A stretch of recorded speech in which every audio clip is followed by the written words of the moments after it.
हमारे पशुपालकों को सुविधा हो, उनको पशुओं के लेन देन और स्वास्थ्य से जुड़ी जानकारी मिले, इसके लिए मोबाइल ऐप भी बनाया गया है।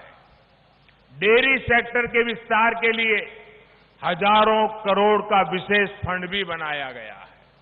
साथियों, हाल ही में केंद्र सरकार ने एक और योजना शुरू की है, जिसका लाभ बिहार के गांवों को बहुत ज्यादा होगा। इस योजना के तहत गांव की जमीन पर, गांव में बने घरों पर आपका कानूनी अधिकार सुनिश्चित किया जा रहा है। इस योजना का नाम है स्वामित्व योजना। इसके जरिए हर उस व्यक्ति को जिसके पास गांव में अपना घर है, जमीन है, उसे एक प्रॉपर्टी कार्ड दिया जाएगा। इस प्रॉपर्टी कार्ड की मदद से आपको बैंकों से आसानी से कर्ज मिलेगा। आपको अपने घर को लेकर किसी तरह की चिंता में नहीं रहना होगा। बिहार चुनाव के बाद, एनडीए सरकार बनने के बाद यहां भी इस योजना को लागू किया जाएगा। अभी 6 राज्यों में पायलट प्रोजेक्ट के तहत 1 लाख लोगों को स्वामित्व का कार्ड दे दिया गया है। आपके यहां भी ये बहुत तेजी से शुरू होने वाला है।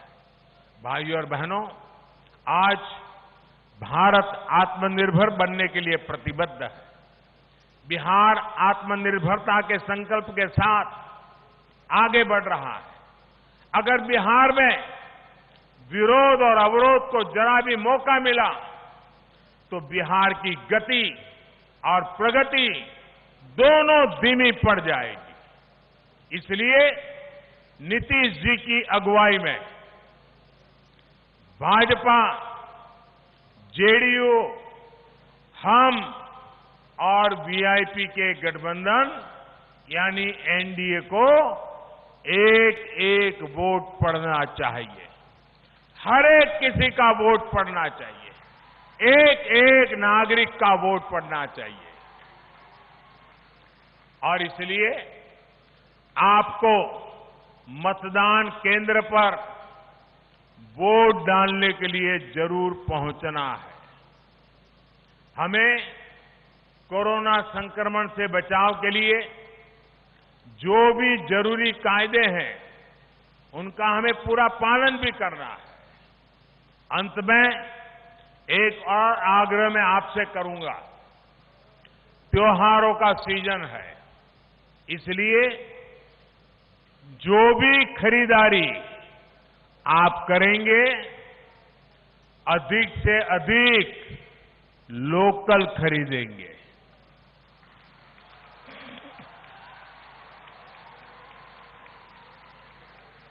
भागलपुर की सिल्की साड़ी, मंजूषा पेंटिंग और दूसरे उत्पादकों को बहुत बड़ा सपोर्ट कीजिए। हमारे मिट्टी के हस्तशिल्पियों, दूसरे शिल्पियों के बनाए बर्तन, दिए, खिलौने जरूर खरीदिए। हम मिलकर कोशिश करेंगे तो बिहार भी आत्मनिर्भर होगा, भारत भी आत्मनिर्भर होगा। आप यहां आए, इतनी बड़ी संख्या में आए, हमें और हमारे सभी साथियों को आशीर्वाद दिया। मैं आप सबका हृदय से बहुत बहुत आभार व्यक्त करता हूं। धन्यवाद। भारत माता की, भारत माता की, भारत माता की। नरेंद्र मोदी जिंदाबाद। जिंदाबाद। तो प्रधानमंत्री नरेंद्र मोदी भागलपुर में जनता को संबोधित करते हुए नजर आ रहे थे और यहां पर भी प्रधानमंत्री नरेंद्र मोदी ने इस बात का जिक्र किया कि आखिर किस तरह से आत्मनिर्भर बनना है और भागलपुर को भी आत्मनिर्भर बनाना है। साथ ही साथ बिहार में चुनाव होना है। चुनाव से पहले प्रधानमंत्री ने कोरोना से लड़ाई जिस तरह से लड़ी जा रही है उसका भी जिक्र किया और कैसे लोगों ने बढ़ चढ़कर इस लड़ाई में अपनी हिस्सेदारी दी उस बात का भी जिक्र प्रधानमंत्री नरेंद्र मोदी करते हुए नजर आए। और तो और प्रधानमंत्री ने इस बात का जिक्र कर दिया है कि आने वाले समय में एक बार फिर से बिहार में एनडीए की सरकार बनती हुई नजर आएगी। भागलपुर से पहले प्रधानमंत्री और बिहार में अलग अलग जगहों पर रैलियां करते हुए नजर आए थे और तमाम अलग अलग जगहों पर प्रधानमंत्री ने सीधे तौर पर लोगों से यह अपील की है कि आप एनडीए को बहुमत के साथ जिताइए बिहार में। इस पूरे मसले पर कांग्रेस की तरफ से पलटवार भी देखने को मिला। क्या कुछ कहा है पवन खेड़ा ने, सुनिए जरा। बहुत कम बार ऐसे देखने को मिलता है कि प्रधानमंत्री को समझ ही नहीं आता किससे बात कर रहे हैं। भीड़ थी नहीं, कोई ताली बजाने वाले नहीं, कोई वाहवाही देने वाले नहीं। और क्यों देंगे वाहवाही?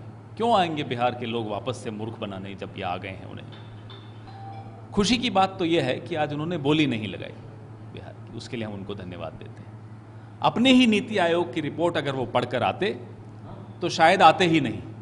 सुनने में आया अपनी रैलीज भी अब कम करने वाले हैं आज की रैली देखकर। तो यहाँ जब आए तो पहले तो आप अपने 15 साल का भी हिसाब देकर जाएं और कुछ मुद्दों पर, काफ़ी मुद्दों पर माफ़ी भी मांग कर जाइए। अगर आप पहली रैली में माफ़ी नहीं मांग रहे बिहार के लोगों के सामने तो आपको दूसरी रैली करने का तो अधिकार ही नहीं रहता। पहले माफ़ी मांगिए। क्यों पलायन करने वाले मजदूर पैदल आए, उनके लिए क्यों नहीं व्यवस्था की गई?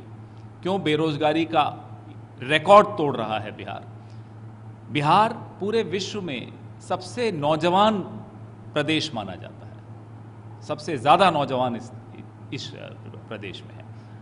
उनके साथ जो आपने अन्याय किया है, पहले उसके लिए माफ़ी मांगते, फिर यहाँ आते तो शायद बिहार के लोग